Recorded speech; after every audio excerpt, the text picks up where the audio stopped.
Hi ಸ್ನೇಹಿತರೆ, ನಮಸ್ತೆ. ನೋಡಿ, ಏನು ಬೆಳೆದೇ ಬಿಡ್ತು ಸೊಪ್ಪು. ಗೊತ್ತಾಗಿಲ್ಲ ಅನ್ಸುತ್ತೆ ಯಾರಿಗೂ. ಇನ್ನು ಯಾರನ್ನ ರೈತರು ಇದ್ರೆ ಅವ್ರಿಗೆ ಗೊತ್ತಿರುತ್ತೆ ಇಷ್ಟೊತ್ತಿಗಾಗಲೇ. ಇದೊಂದು ಚಿಕ್ಕ ಪಾಟಲ್ಲಿ ಬೆಳೆದಿರೋದು ಗ್ರೋ ಬ್ಯಾಗ್. ಇಂಟು ನೋಡಿ, ಒಂದು ಬೀಜ ಹಂಗೆ ಇದೆ. ಚೆನ್ನಾಗಿ ಬೆಳೆದಿದೆ ಸೊಪ್ಪು. ಇದು ಮೇಯ್ನ್ಲಿ 45 ದಿನ, 30ರಿಂದ 45 ದಿನಕ್ಕೆ ಮುಗ್ದೇ ಹೋಗುತ್ತೆ. ಎಲ್ಲ ಅಡುಗೆಗೂ ಬೇಕು.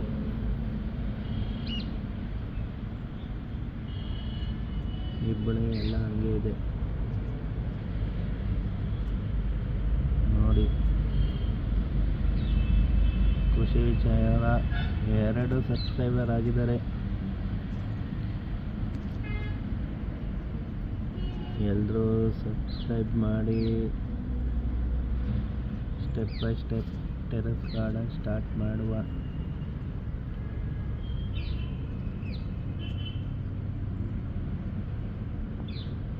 ಹೇಗಿದೆ ಕಮೆಂಟ್ ಮಾಡಿ. ಚೆನ್ನಾಗಿದೆಯಾ?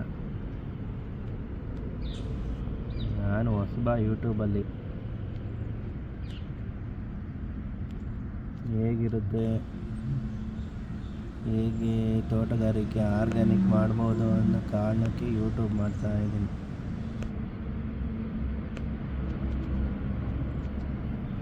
ಹೊಲ ಜಮೀನಿದೆ,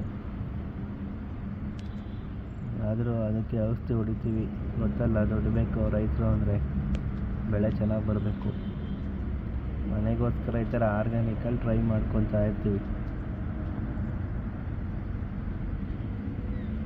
ಒಳ್ಳೆ ಕೋಕೋಪೀಟು, ಬೇವಿನ ಸೊಪ್ಪು, ನುಗ್ಗೆ ಸೊಪ್ಪು ಎಲ್ಲ ಮಿಕ್ಸ್ ಮಾಡಿ ಹಾಕಿ, ಸುತ್ತಮುತ್ತ ಗಿಡದ ಎಲೆಗಳೆಲ್ಲ ಹಾಕಿ ಮಣ್ಣಿಗೆ ತಯಾರು ಮಾಡ್ಕೊಂಡು ಒಳ್ಳೆ ಗೊಬ್ಬರ ಕೊಟ್ಕೊಂಡು ಹಾಕ್ಕೋತೀವಿ. ಇನ್ನೂ ಹೆಚ್ಚಿನ ವಿಚಾರಗಳನ್ನು ತಿಳಿಸ್ಕೊಡ್ತೀನಿ.